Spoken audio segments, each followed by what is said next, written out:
Opa, boa noite a todos que estão nos assistindo.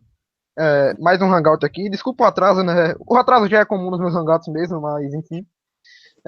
O Hangout de hoje é o desvio do MBL e a atual polêmica com o Arthur, né? Do canal Mamãe Falei, que teve a treta agora entre ele e o Nando Moura, porque ele defendeu o Felipe Neto, e o Nando Moura fez vídeo respondendo ele, aí o Arthur chamou ele para um debate e acabou envolvendo outras pessoas também, que o Arthur atacou no vídeo dele. E eu trouxe algumas dessas pessoas para esse Hangout. Inclusive, tem mais uma que ainda vai entrar, que é o Vinícius, que ainda não entrou, mas por enquanto eu estou aqui com o Kleber e com o Carlos Rigatti, popularmente conhecido como o Kaká. Pode se apresentar. Oi, eu sou Salsinfo, Fofinfo. Bom, pessoal, eu sou o cara da treta. Chocolate. Para quem não sabe, o Kleber e o Kaká são da página Jacaré de Tanga, e ambos foram membros, né, do Movimento Brasil Livre. O Kleber, inclusive, como coordenador de campanha e advogado do Fernando Holliday, correto? Correto. Bom, então Eu vamos nunca fui começar. membro, eu ajudei na campanha e conheço várias pessoas e apresentei pessoas que fazem contribuições, aportes relevantes ali. Uhum. Enfim, sou eu. Olha lá, um mau pai. Só uma coisa, Kaká, você poderia publicar o link no Jacaré de Tanga, que faz uma hora desde a última vez que divulgou lá, só para dar um alcance aí, publicar o banner e um link lá. Mas vamos começar aqui com as perguntas. Eu dividi as perguntas, uma pergunta eu farei, a outra pergunta Flávio fará. Aí tem perguntas que serão para todos, para ambos responderem, e terão perguntas que serão específicas. A primeira pergunta é uma pergunta para todos, sou eu que vou fazer, que é uma pergunta básica. Como conheceram o movimento brasileiro, Brasil Livre? Em que momento o conheceram? Em que momento decidiram entrar no movimento? Bom, vamos por ordem. Eu acho que é melhor eu começar essa, tá, Kaká? Vai lá. Então tá bom. Primeiro, deixa eu me apresentar ao público, né, para até saberem o que eu sou, porque uma das acusações que o Arthur me fez é de que a minha intenção era chefiar gabinete e mamar nas tetas, né? Então vamos lá, para que as pessoas me conheçam. Uma teta aqui, Kleber. Não, essa eu não iria mamar nunca, Kaká, pode ficar tranquilo. Pô, deixa a boca. Então, para quem ainda não me conhece, eu acho que a grande parte do público não sabe quem eu sou. Eu sou advogado, sou especializado em direito empresarial, sou advogado há 20 anos. Sou pecuarista, tenho fazenda comprada com meu dinheiro, com esforço, né, meu. Meu escritório está em São Paulo, em Pinheiros, e no Rio de Janeiro, na Barra da Tijuca. Então, eu sou esse profissional que, segundo o seu Arthur do Mamãe Falei, queria mamar nas tetas, né? Como se o MBL tivesse alguma coisa a me oferecer financeiramente. E eu conheci o MBL em 2015. Final de 2015, estava no ápice do governo petista. Eles fizeram uma campanha pelo Facebook e eu já estava disposto a ir embora do país com a minha família, porque eu estava vendo o rumo que estava dando. E, por uma ocasião, eu recebi uma mensagem no Facebook pedindo para que as pessoas que quisessem pressionar deputados e senadores pelo impeachment da Dilma se habilitassem. E assim eu fiz. Quando eu estava indo para a minha fazenda, eu estava no avião, eu recebi uma mensagem do qual eu fazia parte, a partir daquele momento, do grupo Minerva MBL. Foi um grupo criado pelo Kim Kataguiri chamado Minerva, tá? Portanto, assim, houve um erro ali até na publicação do Nando, que depois eu expliquei para ele. Eu não fui um dos fundadores do MBL, né? Eu participei do MBL a partir desse momento, quando eu ingressei nesse grupo chamado Minerva. E dali, no grupo, eu conheci uma pessoa que era mãe de um dos coordenadores estaduais e depois me apresentou ao Kim Kataguiri e ao Fernando Holliday. E a partir daí eu entrei efetivamente no movimento, muito antes até da campanha do Holliday, que só começou em fevereiro daquele ano de 2016.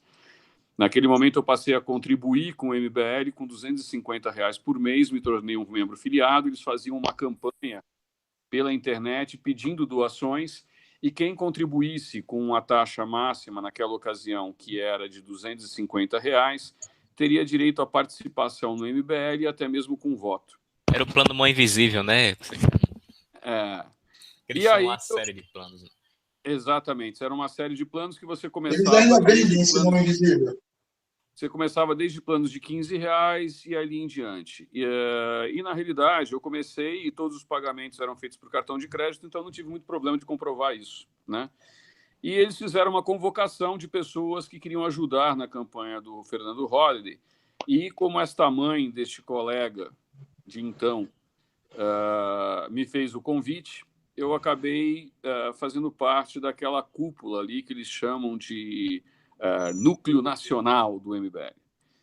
Bom, ali ingressei na campanha como militante para ajudar. Eles fizeram um grupo de pessoas, com cada um com sua participação, marketing, jurídico, etc, etc, etc. E eu fiquei aqui responsável pela parte toda, não só jurídica, como a parte de marketing da campanha do Fernando Holliday. Esse grupo começou com cerca de 36 pessoas. Eu até brinquei que no final da campanha do Holliday tinha eu e o Kaká do grupo original. Não, no começo da campanha, né? No começo da campanha. Só tinha eu e o Kaká ao final. Então, foi assim que eu acabei ingressando no MBL. Tá? Então, assim, eu entrei no final de 2015, se não me engano, isso tudo se deu em outubro de 2015. Agora, o Kaká? Então já foi após as manifestações de agosto, né? Que foram três manifestações naquele ano, a de março de 2015, Sim. a de abril e agosto, né? Sim, exatamente. Aliás, eu não participei diretamente de nenhuma delas, mas eu acompanhei todas as manifestações porque eu moro na Avenida Paulista, ao lado da TV Gazeta, ao lado aqui da Casper Libero. Então, o meu ponto era estratégico e o caminhão do MBL, naquela ocasião, ficava na Pamplona, uma quadra aqui de casa. Entendi, porque lá no vídeo, o Arthur Duval, ele fala que você entrou no MBL, se ofereceu para ser advogado. Então, no caso, isso não aconteceu, você era do movimento, não é isso? Na campanha, o Kleber chegou lá e falou assim, olha, sou advogado, hein, me chama, é nóis. Na realidade, o Arthur não sabe nem o que ele está falando, porque o Arthur chegou no final já de 2016, quando a campanha do Holliday já tinha explodido, e a intenção do grupo, do MBL, depois eu posso até aprofundar mais para que vocês entendam como funciona aquilo ali e de que maneira funciona a organização do MBL. Mas, assim, a intenção deles era fazer o Felipe Lintz, que era ex-coordenador nacional, um deputado estadual agora em 2018. E o Arthur Duval apareceu nas redes sociais fazendo sucesso com aquelas provocações, etc. Ele não fazia parte do MBL. Ele foi surgir já em meados de 2016, para o final de 2016. Portanto, ele não tem nem capacidade de dizer quando eu surgi no MBL, porque ele era um frangote ainda quando eu estava lá. Deixa eu fazer uma colocação, Kleber. O MBL sempre teve esse modus operandi. De alguém que explodisse um vídeo na internet, seria procurado pelo MBL. Foi o caso do Felipe Lintz. Eu acho que o próprio Fernando Holliday foi assim, ele fez um primeiro vídeo, bombou, foi. Sim. O Kim Kataguiri trabalhava lá com o cara do contra a corrupção ali. Enfim, esse sempre foi o modus operandi dele. E o caso do Holliday não foi diferente, ele foi chamado. O cara começou a fazer sucesso, foi chamado. E aí é o canto da sereia. Porque o Renan Santos, apesar de, enfim, seríssimos defeitos de caráter, na minha opinião, ele é um cara muito bom de bico. Ele fala muito bem, ele tem uma lábia muito boa. Então, assim, o Arthur está lá falando, repetindo, uma arara como eram as araras do esquema de fraude, enfim, é toda uma outra história aí, mas é assim, como o Holliday, como o que menos, mas eles são papagaios, cara. O que fala-se o Renan, o que o Pedro Detrô lá, sei lá o nome lá, o Pedro Derro, o Bumuloso, o que esses caras falam é meio que assim, é lei. Então, eu, Kleber, qualquer pessoa que não caia nessa, que não entre nesse lábio, o Vinícius também, nessa lábia do Renan, e não seja manipulável, não vire uma cadela do Renan, tá fora. Estão entendendo como é que funciona? E eles não têm nem a hombridade de vir e falar, não queremos você. O cara vai, começa destruidor de reputações, tá ligado? Igual o PT lá, o livro do Romeu Turma, e fazem. Como estão fazendo agora com o Kleber, como estão expondo a minha filha, como estão pegando, contando meias verdades do meu passado, sabe? É esse tipo de gente. Ô, Kaká. Oi.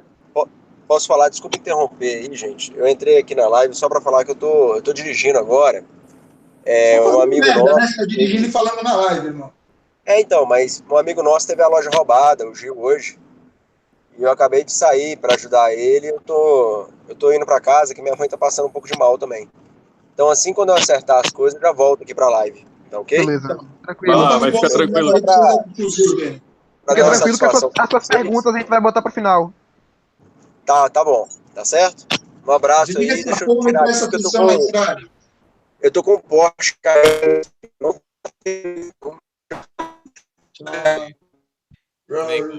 Tá certo, um abraço. Virou música de Psytrance. Então, prosseguindo, né? Lucas, vai fazer alguma colocação mais? Já pode passar para a segunda pergunta. Eu ia perguntar pro Kaká quando foi que ele entrou, que no caso só o Kleber respondeu. Então, na verdade é o seguinte, cara, eu era um lobo solitário no Facebook, assim, xingava todo mundo, a torta direita, tenho parente que não fala mais comigo, perdi muito amigo, inclusive por MBL, amizades de mais de 2 décadas. Eu sou meio jagunço ignorante, né? E em 2014, a Dilma se reelegeu, eu falei, eu vou embora daqui, cara. E peguei 1 ano. Esse mau pai pegou, levou a filha para fora, a mulher para fora, ficamos 1 ano, viajando Ásia e Europa. Fomos para a Índia, fomos para o Sri Lanka, fomos, enfim, um belo de um rolê. Minha filha estudou lá fora esse ano, né? Estudou em escola na Índia, estudou na Itália, fala esses 2 idiomas fluentemente. E, enfim, mesmo estando lá esse 2015, cara, hoje em dia é uma coisa muito fácil. Eu já fico girando o mundo aí desde 1999. E hoje em dia, com mobilidade, com telefone, com internet, é muito fácil. Eu fiquei fazendo ativismo via virtual, conectando pessoas, através de um amigo meu que colabora com o MBL já desde o seu início, ok? Que me colocou lá, comecei a juntar, participei de um grupo de apoiadores do MBL, de jovens aí, empresários. Enfim, chegou a campanha do Holiday, eu tinha voltado para o Brasil, né? Voltei no final de 2015. Voltei antes do Ano Novo. No final de 2015 e 2016 comecei a ir nas manifestações, a ajudar, a contribuir. Nunca me filiei, nunca fiquei dando pimbas regulares ali para os ciganos pedidores de esmola ali. Eu só, enfim, ajudei e me joguei, me doei para a campanha do Holiday. Eu dei 4 meses da minha vida para o Fernando Holiday, que eu fui descobrir depois que não era Fernando Holiday. Enfim, toda uma outra história. E ali eu me senti enganado, me senti feito de trouxa. Eu percebi isso, eles perceberam que eu percebi isso e me colocaram de lado. O Kleber sabe, ele acompanhou tudo. Então, assim, eu nunca fui membro do MBL. Se alguém falar, o cara tá falando que é membro do MBL, mentira. Nunca fui. Aí ainda bem, como nunca votei no PT. Ok? Eu ajudei na campanha do Holiday, pelo Holiday. Fiquei 4 meses, o Kleber sabe, diariamente com o Holiday. Todos os dias. É ou não é, Kleber? O Kaká era uma espécie de babá do Holiday, ele chegou já no... Babá, professor, uma série de coisas, cara. Moleque cru de Carapicuíba, cara. Não tinha nem assistido o filme do Tarantino lá, o Django. Ele me mostrou um meme um dia zoando com ele do Django ali. Pô, que porra é essa, cara? Você tá brincando? Trouxe aqui pra minha casa, sentado nesse sofá aqui, ó. Ali, ok? Assisti o Django a primeira vez aqui na minha casa. Mas não, pros Equino de Vinhedo ali, o cara apareceu aí nos eventos da campanha. Você sabe que não é assim, né, Kleber? E, enfim, no final da campanha, eu vi começando a chegar um pessoal meio esquisito ali, umas coisas meio estranhas, né, que daí envolve essa história. O Caixa 2, eu vi, teve a panfletagem paga por fora, sim, senhor, ok? Eles sabem que teve, está tudo documentado. É que o Brasil é um país que as coisas não andam. A menos você tenha poder e consiga vontade política para isso, ok? E, enfim, eu comecei a questionar. Eu falei, caralho, cara, é um vereador de São Paulo, só que o cara tem 18 anos, não sabe muita coisa da vida ainda, tipo, Vila Carrão pro cara da periferia, tá ligado? Tipo, João Dória. Tô no Ipiranga, periferia de São Paulo. Ipiranga é do lado da Liberdade, é centro. E, assim, eu comecei a questionar. Eu falei, caralho, cara, que moleque de Carapicuíba, sob a batuta de uns manos de Vinhedo, com uns caras de São José dos Campos, o outro da Bahia. O que é isso para a cidade, né? E comecei a questionar isso daí, e perceberam. É importante explicar, Cacá, é importante explicar um pouquinho, porque você está um pouquinho acelerando a história. Então, assim, para que vocês entendam, até para ter uma ordem cronológica das coisas. Então, assim, iniciou-se a campanha do Fernando Holliday em fevereiro de 2016, foi quando foi feita essa reunião, e tinha lá aproximadamente umas 32 pessoas no início dessa jornada. O Cacá entrou aproximadamente, eu acho que foi em abril ou maio, uma coisa assim. Ele ficou uma espécie de babá do Holliday. O Holliday, para vocês terem uma noção, ele não sabia onde ficava o Parque do Ibirapuera, em São Paulo. Ele nunca tinha comido uma esfirra com palhada. O Holliday ele é um garoto que veio da periferia de Carapicuíba. Ele era pouco reconhecido dentro do MBL naquela ocasião. Deixa eu colocar para eles. Kleber, eles não são de São Paulo. Carapicuíba é uma cidade vizinha a São Paulo aqui, que assim, é um grande conjunto habitacional junto com uma favela. Ponto. É um lugar bem carente aqui em São Paulo. Então, o Holliday, ele era uma espécie de estagiário dentro do MBL, e o Renan, juntamente com o Pedro, o Alexandre, eles apostaram no Holliday como uma que a gente chama de bucha de canhão, entendeu? Qual que era a intenção? Colocar o Holliday porque eles não acreditavam efetivamente que o Holliday pudesse ser eleito, ou não acreditavam até mesmo na campanha. E, assim, isso foi o início, tá? Mas vamos ver quais são as perguntas que vocês querem, porque tem muita coisa para se falar a respeito disso, até mesmo para vocês entenderem como que se opera essa questão toda do Caixa 2. O Arthur começou a usar umas retóricas de que eu falei que gastou R$2.000 de Caixa 2. Eu nunca falei que você teve somente R$2.000 de Caixa 2, em momento algum. Tá certo? Muito pelo contrário, eu não sei nem falar qual que é o valor que se teve de Caixa 2 precisamente. Não, Né? essa questão do Caixa 2 a gente vai chegar mais na frente. Mas depois eu explico para vocês toda essa parte. Mas, assim, o início do MBL foi isso. E, pasmem, depois, quando se acabou a campanha, no dia seguinte, eles cortaram esse grupo Minerva, que depois algumas pessoas lá de dentro estabeleceram, porque tinha contato. Essas pessoas ficaram até com uma certa raiva do MBL, porque elas se sentiram usadas. Então, quando acabou a campanha, no dia seguinte, eles cortaram todo mundo do grupo e passaram a deixar de existir para esse pessoal. Flávio, pode fazer a sua pergunta. Então, em relação a isso, né, aproveitando essa questão do que ocorreu após a campanha, né, a pergunta é a seguinte: quando vocês perceberam que o movimento começou a tomar outros rumos, sair do que ele se propunha, né, como movimento liberal, como movimento liberal conservador. Tipo a saída definitiva do movimento, né? E como é que a minha saída definitiva, é isso? Também, é isso. Tá, então assim... Como você começou a perceber essa questão, como é que o movimento começou a se desvirtuar do que ele se propunha inicialmente? Não, eu comecei a perceber, na realidade, que existia alguma coisa errada na primeira vez que eles queriam fazer uma contranotificação ao UOL. Tá? O UOL tinha feito uma matéria que eles não gostaram, e eles queriam contranotificar o UOL e me perguntaram como é que a gente poderia fazer isso. E eu falei assim, olha, para que se faça uma contranotificação no UOL, gente, a gente vai precisar ter o CNPJ, o estatuto do movimento. Até então eu não sabia que não existia nada disso. Eu fui saber disso depois que eu já estava lá dentro. E aí eu percebi, quando eles me mandaram o estatuto, eu vi que não existia Movimento Brasil Livre. Existia um movimento chamado Movimento da Renovação Liberal, e não era um movimento civil, e muito menos uma associação. Era uma empresa, né? Era uma empresa familiar. Aquilo já me causou uma certa estranheza. E eu, ainda na ingenuidade, falei assim, gente, a gente precisa regularizar isso daqui, precisa dar cara, a gente precisa dar cara isso daqui, precisa regularizar. Existe um risco de amanhã ou depois alguém até registrar esse nome MBL, e como nós somos membros do MBL, nós temos que nos preocupar com isso.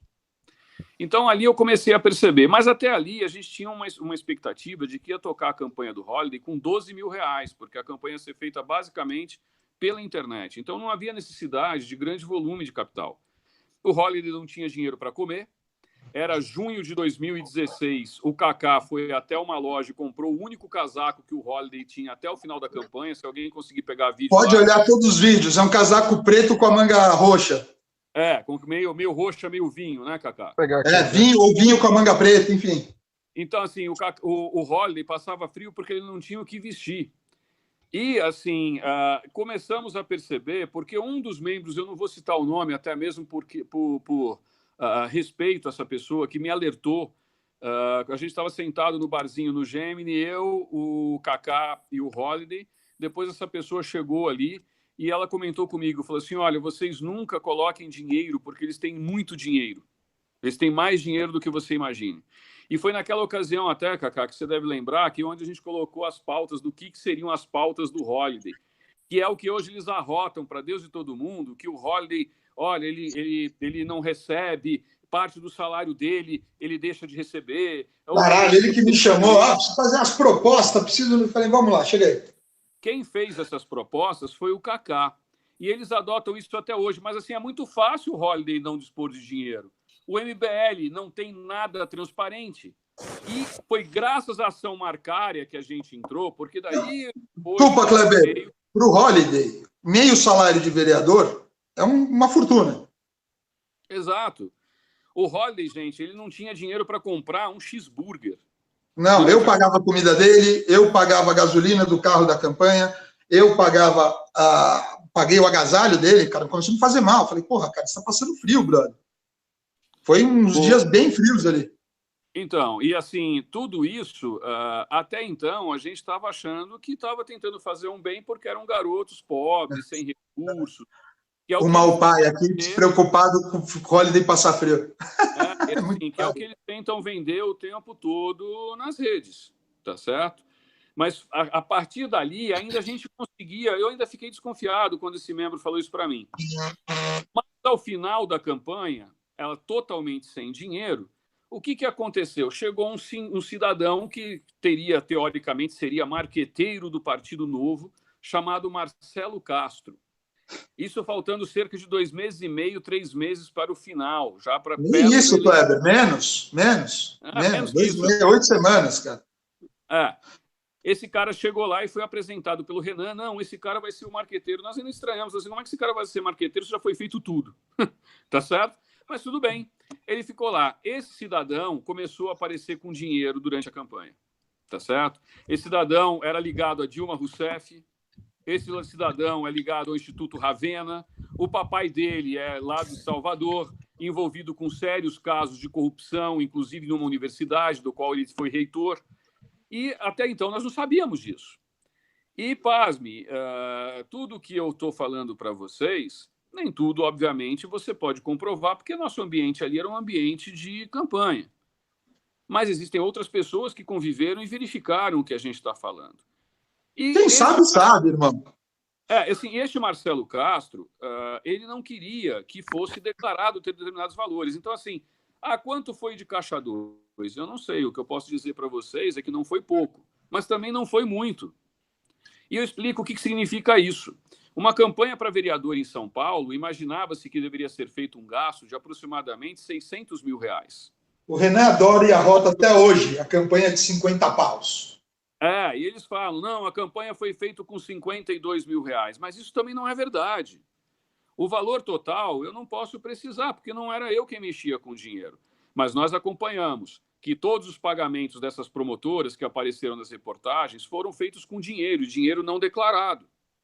Esses R$2 mil foi de uma semana de campanha, mas existem prints do próprio Marcelo Castro, onde ele queria colocar no último dia 100 pessoas na rua. E não existe declaração desses pagamentos. Mas não foi só isso. Tinha uma Kombi também que apareceu como se fosse locação, e essa Kombi também não aparece na locação de campanha. Era meu nome na campanha. Fala aí, Kleber. Eu era o cara da Kombi. Como é que é, Kaká? Não ouvi. Meu apelido na campanha era o cara da Kombi. Sim, o Kaká era o cara que dirigia essa Kombi o tempo todo na campanha. Depois eles sumiram. Existem fotos dessa Kombi. Nós conseguimos identificar até a placa, a origem, quem era o dono. Envolvimento, inclusive, de uma autarquia aqui em São Paulo. Não fale o nome, Kaká, e nem eu vou falar o nome. Não vou. A gente não pode falar o nome de algumas coisas, pessoal, porque isso daí está correndo investigação, inclusive algumas delas com sigilo. E eles estão desesperados porque qual que foi o grande problema disso tudo? Eles lançaram, e o Arthur veio com essa história de que não vai debater comigo, porque eu tenho diversos inquéritos, eu tenho ficha corrida, me chamou de estelionatário, que é a mais incrível de tudo isso. Os inquéritos todos foram eles que propuseram. E, assim, a ação que correu na OAB, ou que corre ainda na OAB, que também... Não, vamos explicar direito, Kleber. Esse inquérito, que ele mostra o número no videozinho dele ali, assim, ó, tá aqui o número do inquérito. É um inquérito que o Alexandre Santos, o irmão do Renan, pegou um comentário do Jacaré, de um link do Jus Brasil com a capivara dele, que eu coloquei. Só que eu não sabia que o nome da égua era Alexandre Henrique. E então eu botei só Alexandre Ferreira dos Santos.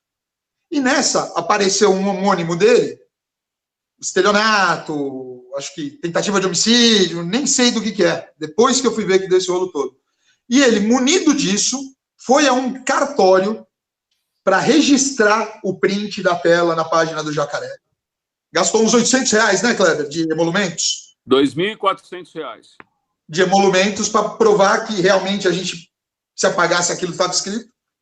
Foi na delegacia e deu uma queixa de formação de quadrilha denunciando a mim, ao Kleber e ao Felipe Ferreira. Sendo que foi uma postagem minha. O Kleber estava no hospital. Eu estava na UTI nessa ocasião. Não sabia de nada. Então, assim, para criar uma narrativa de que somos investigados por formação de quadrilha. Eles adoram. Os caras são investigados por formação de quadrilha. É o Alexandre Santos nos acusando disso. E a gente está derrubando uma por uma e vamos entrar agora com uma falsa comunicação de crime. Entendeu? Com um esquema para lesar a gente. Então, assim, eles falam de coisas do nosso caráter que são eles que estão criando esses fatos para destruir reputação, para destruir nossa imagem, enfim. Só que tem uma coisa, nós não somos candidatos, né, Kleber? Não sou, nem nunca você, por sinal. E quem nos conhece sabe. Eu sou um cara que eu não preciso de treta também. Ok? Eu fiz muito bem, eu soube jogar o capitalismo muito bem. Não sou rico, sabe? Não tenho uma vida de nababo, mas vivo muito bem, obrigado. Então, assim, cria-se toda essa narrativa e esses fatos e nos ataca, porque estão acostumados a não serem penalizados pela justiça. E sabem que podem caluniar, difamar... Mais do que isso, eles lidam sempre com uma população muito jovem. Então, assim, o Kaká, no final de tudo, lá quando a gente saiu do MBL, ele tem uma frase que foi muito bacana que ele colocou. Somente eu e o Kaká levamos família ao MBL. Para vocês terem uma noção, o Holliday fez aniversário durante a... Isso sim é ser um mau pai. Botar minha filha perto daquela vagabundagem ali. E assim, o Holliday fez aniversário durante a campanha. Esta mesma menina que aparece nas denúncias de Caixa 2, a Tatiane Carvalho, que era colega deles de classe no IDP do Gilmar Mendes, e eles são peixinhos do Gilmar, essa menina quis fazer uma surpresa para o Holliday, porque a mãe do Holliday nunca tinha aparecido lá. E na festa de aniversário ela conseguiu trazer a mãe do Holliday de Carapicuíba, a mãe do Holliday não sabia nem aonde era, e de repente aparece a mãe do Holliday numa festa surpresa. Kleber, inúmeras vezes durante os 4 meses que eu passei com o Holliday, a gente conversou sobre família, sobre tudo. O cara foi um filho para mim. Ele sabe disso. E sabe? Assim... O cara foi um amigão. E assim, ele falou, não, eu não quero que minha mãe venha para cá. Eu não quero que que eles conheçam minha mãe. Você lembra, no dia do aniversário, eu fiquei insano. Falei, caralho, como vocês trouxeram a mãe do cara para cá? Ele não quer. Você entender como assim, é a vagabundagem. Ele já sabia e não queria a mãe dele ali. Você está falando de trazer a família. Então, assim, eu e o Kleber, a gente colocou nossa família ali dentro. Eu abri minha casa para eles. Ok? E o cara, o Holliday, não queria nem que a mãe dele aparecesse ali. Você está entendendo? O Holliday tinha medo que o Renan conhecesse a mãe dele. Agora, não me pergunto o motivo nem o porquê. E quando a gente verificou o final da campanha, que acabou a campanha, o Arthur veio dar uma de arrotando lá, dizendo que eu sou uma... Isso de detratar, dizer que eu sou um profissional medíocre, como se eu tivesse saído da campanha porque eles quisessem, etc. Eu saí da campanha, saí do MBL por conta própria. Quando encerrou a campanha... Eu falo antes de você. Você se negou a assinar a declaração, o fechamento da campanha dele. Eu me neguei a assinar a prestação de contas da campanha, porque eu achava um absurdo, e vocês hão de convir comigo, que é um absurdo, uma campanha barata, que até então eu estimava, eu não sei se isso é verdade ou não, mas assim, pelo aquilo que eu vivenciei, foi gasto algo em torno de 80, 90 mil reais, não passou de 100 mil reais. Só que o Renato Batista, que foi tesoureiro desta campanha, juntamente com o seu Marcelo Castro e o seu Renan Santos, queriam dar uma narrativa de que o Holliday ganhou a eleição com R$1 por voto. Eles estabeleceram isso como meta. No final ficou 1,20, 1,12, sei lá. E no final foi 1,20, porque eles queriam dar uma narrativa, principalmente contra o PT, de que foi uma campanha, foi a mais barata de São Paulo. E eu achava aquilo um absurdo, porque ela tinha sido uma campanha barata. Barata dentro dos moldes, por exemplo, do Milton Leite, que é hoje o presidente da Câmara Municipal, que declarou mais de 1 milhão de gastos em campanha. Então, uma campanha que tenha gasto 80 mil, 100 mil reais, é uma campanha barata. Não tinha motivo de se sonegar essas informações ao fisco. Só que muita coisa além da campanha, né, apareceu depois. Então, quando eu saí porque eu me neguei a assinar a prestação de contas. E até hoje eu não sei quem assinou essa prestação de contas final. Eu não sei, porque não fui eu. O responsável pelo TSE para se fazer a prestação de contas e depois finalizar seria eu. Então, o que eu, como advogado naquele momento da campanha, deveria ter feito? Subestabelecido para um colega, tá certo? Ou ter me subestabelecido, ou ter me retirado, eles terem me destituído para alguém assinar a prestação de contas. Só que alguém assinou essa prestação de contas, essas contas foram aprovadas, e agora o seu Arthur está parecendo o pessoal do PT, deveria colocar uma sainha e chamar Arthur Hoffmann, porque ele fica, não, mas as contas foram aprovadas, o seu Rubinho Nunes, não, mas as contas foram aprovadas.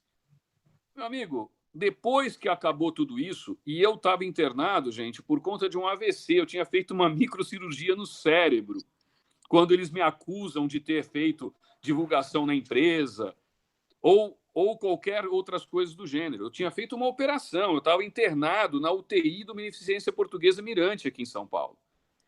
Então, tudo isso aconteceu nesse interstício de tempo e veio a denúncia do Caixa 2. Depois da denúncia do Caixa 2, eu fui ameaçado dentro da porta da minha casa pela menina que participou desses áudios que teve lá. E, por felicidade, a minha filha virou para mim e falou assim, nós estávamos indo, eu estava tão irado, eu não vou ser ameaçado dentro da minha própria casa, em plena Avenida Paulista. Eu estava indo para a Polícia Federal para prestar esclarecimentos a respeito disso e fazer essa denúncia. Minha filha teve a felicidade e falou assim, grava a conversa. E eu gravei. Senão, gente, eu seria realmente acusado de um monte de coisa. Então, foi assim, graças a essa gravação que eu fiz, é que hoje eu consigo comprovar tudo aquilo que aconteceu. No último vídeo que eu fiz, que eu mostrei aquela pilha de documentos, existe sim uma pilha de documentos, existe sim uma denúncia que o seu Arthur, de forma falaciosa, mentirosa, falou, não, foi o Holliday que foi lá. Essa denúncia foi feita pelo Ministério Público de São Paulo, como já tinha acabado a campanha, ele desclassificou porque não poderia ser mais falado em Caixa 2 e partiu-se para falsidade documental e falsidade ideológica. Isso está até hoje na Polícia Federal. A Polícia Federal subiu em cima desse inquérito e ele corre em sigilo. Agora, gente, seria muito ingenuidade se pensar que, olha, o próprio Holliday foi lá e falou isso ou aquilo outro. E eu, juntamente com o Vinícius Aquino, protocolamos no Ministério Público todas as denúncias que nós temos contra o MBL. Então, assim, com essa historinha de que não, nós não temos nada investigados.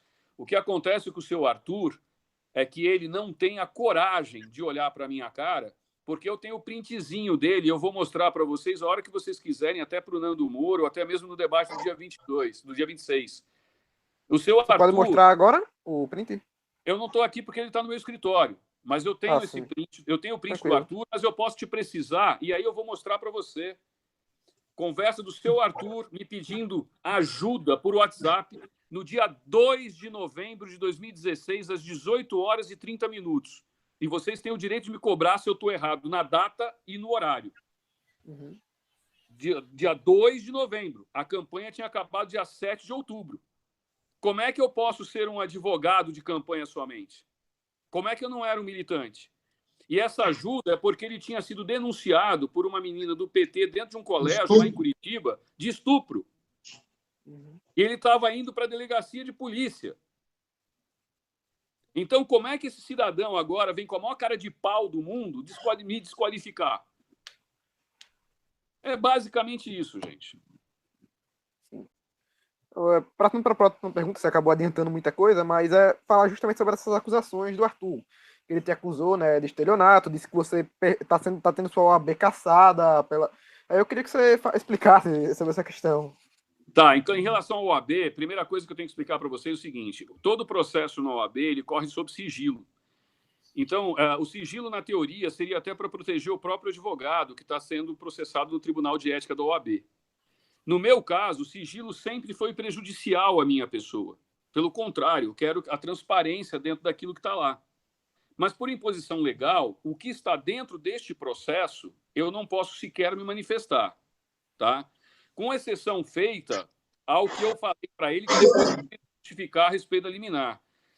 Um processo de imputação na OAB, quando existe um grave risco para a atividade dos advogados, existe um julgamento preliminar, que é um julgamento liminar para a cassação da ordem.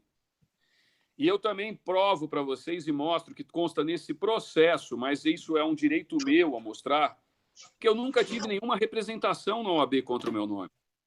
Eu nunca tive nenhuma falta na OAB em relação ao meu nome, com 20 anos de profissão. E aí ele vem com toda essa narrativa, a OAB abriu de ofício, realmente é verdade. E engraçado que, mesmo correndo sob sigilo e abrindo de ofício, eles protocolaram na mesma turma, na mesma semana, cerca de 2, 3 dias depois, um processo com o mesmo objeto. Ou seja, aquilo ali foi direcionado em relação à ordem. Mas, pasmem, quando a ordem me ouviu, nesta audiência preliminar que se corre, aonde você determina se o advogado vai ter ou não a carteira suspensa, tá certo? Ele vai ser suspenso preventivamente para depois ter a carteira cassada. A OAB decidiu, pelo seu Conselho da Ordem, por 12 votos a 2. Só teve o voto do relator e o voto do outro advogado que estava ali do lado da presidência, e o presidente se absteve de votar.